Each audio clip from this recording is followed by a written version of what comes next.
We've been waiting to hear about a potential big player to miss time for Boston College this year. And on Tuesday, we got a name of a player that was supposed to play a pretty big role.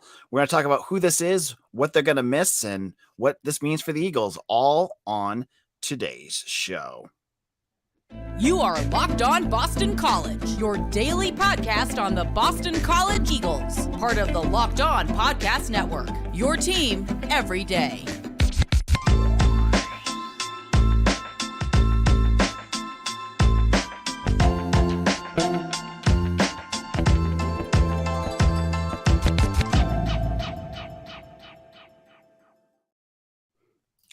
This is Locked On Boston College. I'm your host, AJ Black. Happy Tuesday, everyone. I just got back from Chestnut Hill. I was at practice today, the very tail end. Got to do some media upfronts with a few of the players. You can check out some of those up on YouTube. But I was here. The big thing that came out of practice was something that I had known about for a little while.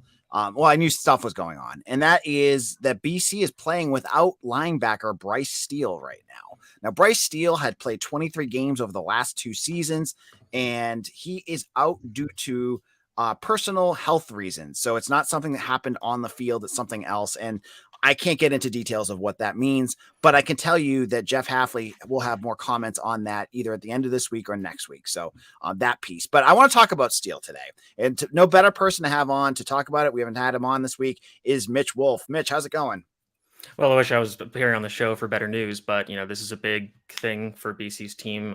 This was a linebacker group that was returning everybody. Didn't make any huge additions, but everybody was back, so you kind of expected kind of an uptick in play. But this is going to be a big dynamic factor in their ability to be an effective unit this year. Yeah, so I just for more clarification, I had seen Steele at practice last week, and he was there in just t-shirt and shorts and hanging with the team, and he just wasn't in pads. So I was like, might as well ask about this. He looked like he was moving around fine, but whatever it is, it's going to keep him out for some time. Mitch, let's talk about what Steele is and kind of what role he played on this defense.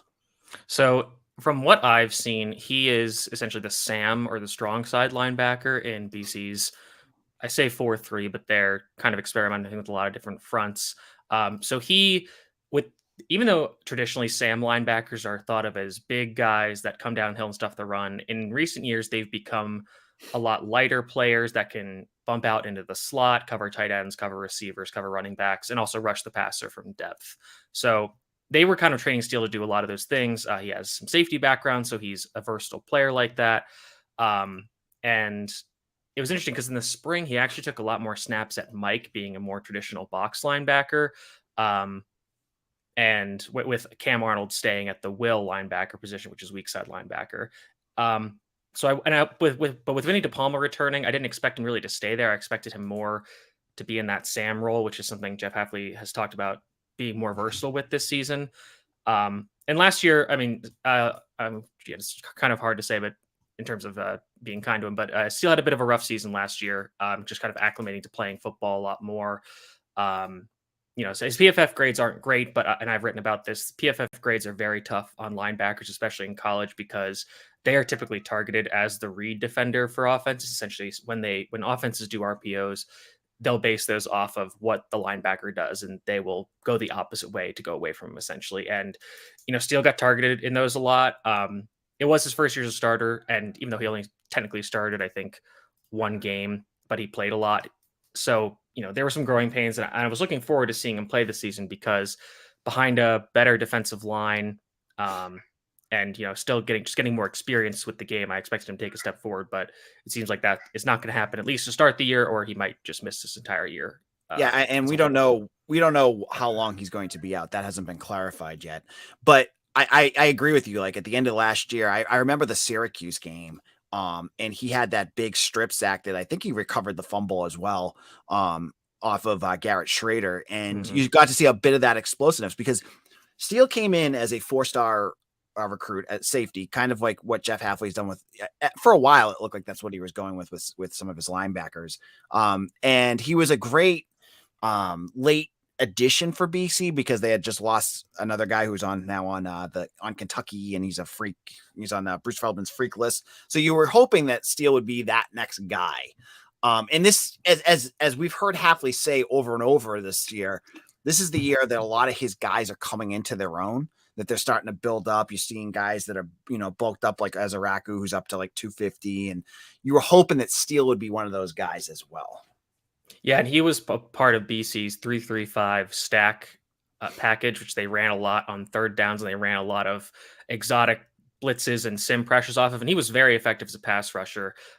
In only 48 pass rush snaps, he generated 13 pressures and got 3 sacks, which is a very good number. His pass rush grade on PFF is an 86.2, which is really good, even though it's a relatively small sample size. But yeah, like you said, this is going to be a tough loss for BC, depending on how long it is. Luckily, they do have some interesting bodies in turn that can, fill in for that role, and I think that'll be very intriguing as to see what they do with that position in terms of, do they just straight out replace it, or do they kind of adjust their defensive structure to maybe just mitigate the use of that position? In terms of losses on the defensive side, how, with 1 being like you can handle this and 10 being like this is catastrophic, what would you rate this as? I would say this is probably maybe like a 4. Okay. I think of the 3 starting linebackers, I think this would probably, if you want to call him a starter, I would say this is probably the least problematic because, and even though De Palma is kind of a rotation player, you really want somebody with that level of experience, smarts, toughness, emotional, vocal leader and all that. You want somebody who, and I know fans aren't as big on him, but you want somebody who has the talent of Cam Arnold, who I think, again, is going to take another step this season. And in terms of the starters on the rest of the defense, there's guys like, obviously, like losing Azaraku, Elijah Jones, those would be huge. Cam Horsley, Cole Batson would be bad. Quan Williams would be bad. So, it's not the worst thing, but it's definitely something that BC is going to have to adjust to in at least. It definitely feels like this one has a little sting to it. And it's every camp you have to expect stuff like this is going to happen. It happens to every team. And this is going to push already. It's not going to really push it because it's 1 injury, right? I feel I've seen people already like the depth is already going to get tested. Well, it kind of is, but I mean, remembering in years past, like last year, depth was tested. You know what I mean? Yeah. Like when you had multiple guys at positions gone. Yeah, and it is a starter, so that is obviously going to hurt. But this was the guy who played the 3rd most snaps among the linebackers last year, behind Arnold and De Palma. 413 total snaps. Next guy was Jalen Blackwell at 207. So you have guys that I think BC is comfortable with putting on the field, but obviously I think they would, in an ideal world, they would prefer to have Steele as their number 1 option. All right. In a moment, Mitch keeps kind of teasing it a little bit. We're going to talk about who will replace Bryce Steele and how BC moves on to fill that gap. We'll get into that in just a moment. Now, today's show is brought to you by Betterhelp. Now, this is something that we've all faced in our life. We've all faced tough choices, and the path forward isn't always clear. For some of us, it's jobs, it's education, it's relationships. Whether you're dealing with decisions about career, relationships, or anything else, therapy helps you stay connected to what you really want to while you're navigating your life, so you can move forward with confidence and excitement. Trusting yourself to make decisions that align with your values is like anything. The more you practice it, the easier it gets. So if you're thinking of starting therapy, give BetterHelp a try. It's entirely online, designed to be convenient, flexible, and suited to your schedule.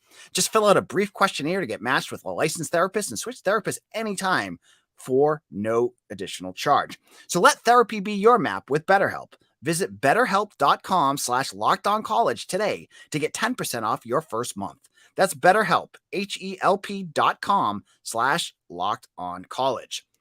This is Locked On BC. I'm your host, AJ Black, and we're talking injury news here. Well, injury, I don't want to say injury because that's not fair. It's a personal health issue that is sidelining Bryce Steele for an undetermined amount of time. And we talked about what he did for Boston College during his first 2 years and what he was supposed to do this year. But now this coaching staff has to go ahead and make the change. They have to go out and figure out who is going to be that next guy up. Because when you have depth, that's what you're telling everyone that you have to be able to back that up. So Mitch, I want you to talk a little bit about some of the guys that you're expecting that could take some of those snaps. So I think the first guy is the guy I just mentioned before the break was Jalen Blackwell, who is another safety convert, played a decent bit last year, 207 snaps, played all 12 games. And he bulked up a bit from last year. I think last year he was like 6'5", feet 208. This year he is 6 feet 222. So or actually I think he was 217 when the season started. So he's put on a good amount of weight since making this position switch, which is really good. He had some really big splash plays early in the year and then kind of faded off towards the end of the year as his playing time diminished a little. But he's a very explosive athlete. I think he does a lot of the same things that Steele does in terms of being able to be a coverage defender, in terms of being a pass rusher. Like I said, he was very good at that early in the year. Obviously, given his size, run defense could be a little problematic. But I think that's the guy you're going to see. If BC just kind of wants to maintain the status quo of what they were doing and just plug the next guy in, I think that guy is Jalen Blackwell. And like I said, I think he had enough explosive splash plays last year that it makes him interesting, and I would not mind seeing him take over that role. But I do think that you're going to see, I think you're going to see kind of a little column A, little column B situation here, where this is the guy who's going to replace him. But I think now BC is going to turn to some other kinds of defensive strategies and packages where they can take that Sam linebacker position, which is in a lot of college football defenses and increasingly in the NFL, that position is being hybridized with other positions to get better, more dynamic athletes on the field. And what better year I don't want to say better, but it's a good time for this to happen this year because you have Paul Rhodes coaching the outside linebackers. Yes, exactly. And that guy is, he's like a legendary linebacker coach in terms of kind of pioneering modern defensive strategies. He's I'm pretty sure he's kind of an old school, like 3-3-5 guy. So that's interesting. The other, in terms of if BC is going to change up their packages, I would think that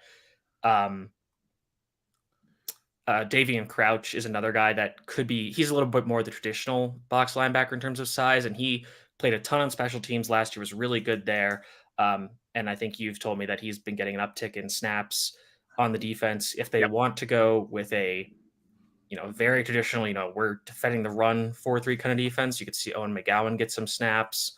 And I think the most interesting one that they could go with is putting in a guy like Sione Hala, who bulked up from last year. He's 6'1", 217 or 219 pounds.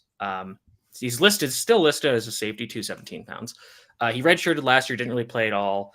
But he's a guy that they that could really kind of be like how they used Jaden Lars would be last year, where he was essentially a de facto linebacker, even though he was listed as a safety, and just play in the box slot, play in that overhang apex area where he's going to be asked to do a lot of things. They can blitz him off the edge. They can ask him to cover defenders in space, and he can, reroute outside runs back towards the rest of the defense. So I think early in the year, you'll see them kind of do what they've planned to do in terms of their game plan at that position. I think you'll see Blackwell take a lot more snaps, and as guys get more comfortable, they'll slowly introduce more exotic, unique things that get different bodies on the field. And ideally, this medical issue clears up and Steele can come back to the field, and the other guys can keep playing as Steele kind of gets back up to football shape, football speed. And then ideally, if he can come back by the end of the year, maybe he can take back that starting spot. Yeah, when I was talking to one of my sources, the three names that popped up were McGowan, Hala, and Davion Crouch. Those were the three that they mentioned. But it wasn't someone that was an on-field role, so they might not see the other things that you were mentioning as well. Hala, I think, is one of the names I think a lot of folks are interested in, just because just like Steele, he was a 4-star coming out of high school. They played for St. John's Bosco out in California. He's a big kid, like a big physical kid, and I think a lot, he and Crouch in terms of like practice film and some of the things that I've heard of from the staff, those two names keep coming up a lot. So they could be two names to watch for this year. So that kind of wraps up our conversation on Bryce Steele. Mitch, do you have any last thoughts on that? I think and I just thought of this, this is a guy that Hafley mentioned by name in a recent press availability. He mentioned safety John Pupil, who was a transfer from Dartmouth. And, it seems like he's been having a really good camp. He actually pretty much was the starter at strong safety in the spring game. Again, BC has to replace Jaden Woodby there. So I'm wondering if they might give him some reps as that kind of nickel Sam, where he is a hybrid safety linebacker, because, he seems like a good player. He had a productive career at Dartmouth, but you do naturally wonder, is this guy a good enough athlete to succeed at the Power 5 level? and you say, okay, well, maybe we don't ask him to play safety. We ask him to play this hybrid role where he doesn't have to cover as many wide receivers, and he can, be more focused on taking away tight ends, running backs, and stopping the run. So that's another avenue BC could go down, given that that guy was mentioned by name, and that allows them to, still get guys like Cole Batson and Victor Nelson, and if Kari Johnson is back from injury, get all those guys on the field as well. Yep. So that wraps up just the injuries. As I mentioned before, Caleb Jones, a defensive tackle, he tweeted out that he's out for the year. I haven't seen any other big names that have been out of uniform lately. So that's good news for BC as they get ready for the regular season. It's only about a week away before they start prepping for NIU. Mitch might come back on. We're looking into having a couple special guests, hopefully in the next week. And Mitch will be on for both, hopefully, if he can. So you probably will see Mitch at some point again soon. And if not, for those guests to kick off NIU week. Mitch, where can people find you? You can find me at Mitchell T. Wolf, WOLFE on Twitter. Again, that's what I'm calling. I'm not calling anything else. I've been working through BC's opponents. I finally just submitted the one for Miami, which is BC's final opponent. In hindsight, I probably should have done them in reverse order, but hindsight is 2020. So now that all BC's opponents are previewed, I will be kind of going back to NIU. They've made some changes in the roster over the summer. So I'll kind of give my preview of that matchup, and then we can finally watch new BC football instead of the old BC football that I spent the entire summer rewatching over and over again. I can't believe not only last year on Eagle Insider did you do your rewatched it so you don't have to, but you watched it a third time. And I've also had to watch, in previewing BC's opponents, I had to watch some pretty bad teams too. I had to watch Virginia Tech. Miami was pretty putrid at times. Georgia Tech was pretty bad at times. So it's been a rough offseason in terms of watching good football for me. Well, we get real football in just a couple days with, I don't know if there's any good games. Navy and Notre Dame, maybe. Yeah, I think the ultimate sicko game is the UMass New Mexico State game. All right, man. Well, which will probably be on that. What was like the Flow Network or whatever it was back in the day? Yeah, Flow Sports. That's it. Yeah. Yep. It'll probably be on that. Well, Mitch, it was good talking to you, and we'll talk again soon. And from here, we're going to talk a little bit about basketball. Mitch is going to head out. This is not his cup of tea. So in a moment, we're going to talk about the out-of-conference schedule, which was released by BC on Monday. You're going to hear about one of the opponents. I am very pumped to see BC play again. We'll get into that in just a moment.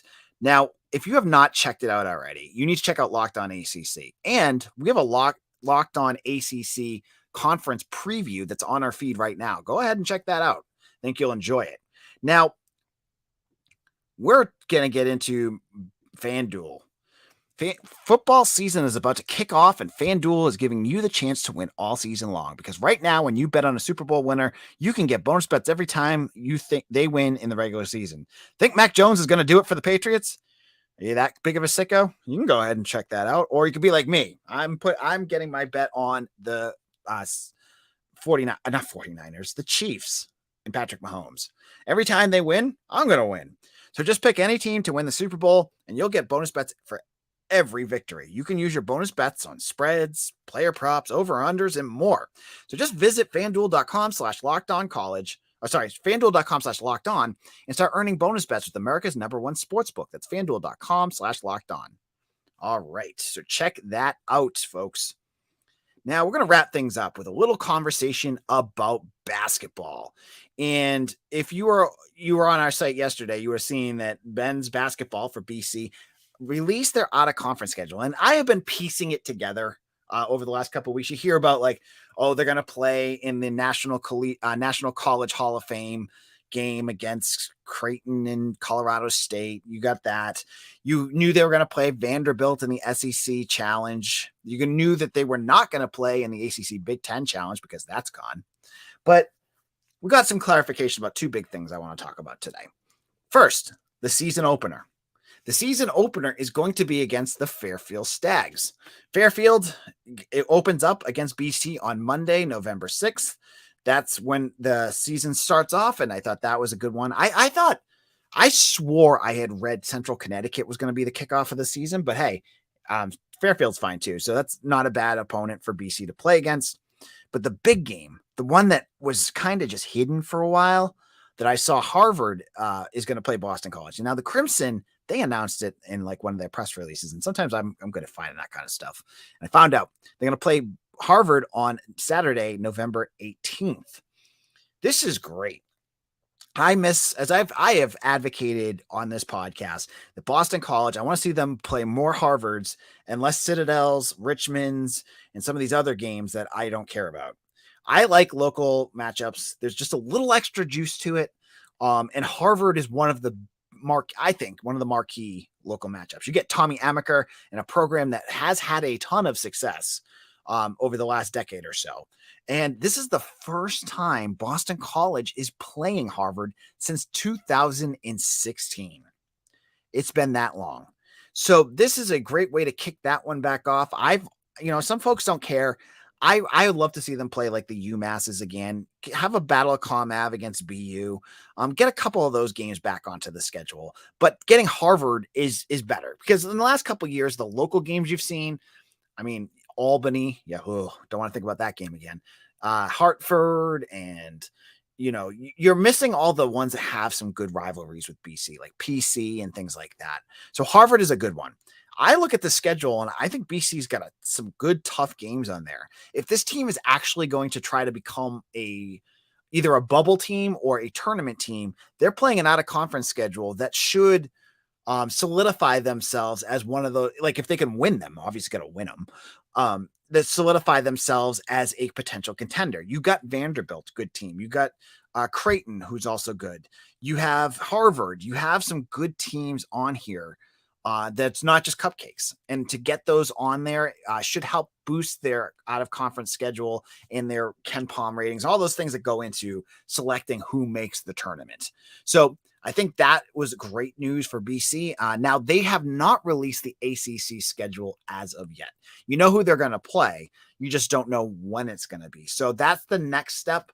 And we know that I think it's October 25th is the first ACC media day for basketball as well. So we'll get even more details. Basketball's coming up quick. This stuff comes fast and furious coming on now. We got football in a week. Basketball comes in real fast. We'll get all that information. We'll have it all for you here on Locked On BC. Please make sure to subscribe to our channel, whether you're listening on Spotify or YouTube or wherever. Give us a 5-star review. Give us a thumbs up. Whatever you want to do to support our podcast is a huge help. And please come over to Eagle Insider. We have great stuff over there, free and behind a paywall. I hope you enjoy our work there as well. And I'll be back again tomorrow for a new episode. We'll be talking more football and everything else going on in terms, maybe some more realignment news. We'll have to wait to see. Sounds like the ACC might have a vote on the addition of Cal and Stanford tonight. So maybe we'll have some breaking news tomorrow. We'll have to wait and see. Thank you all so much and have a terrific Tuesday.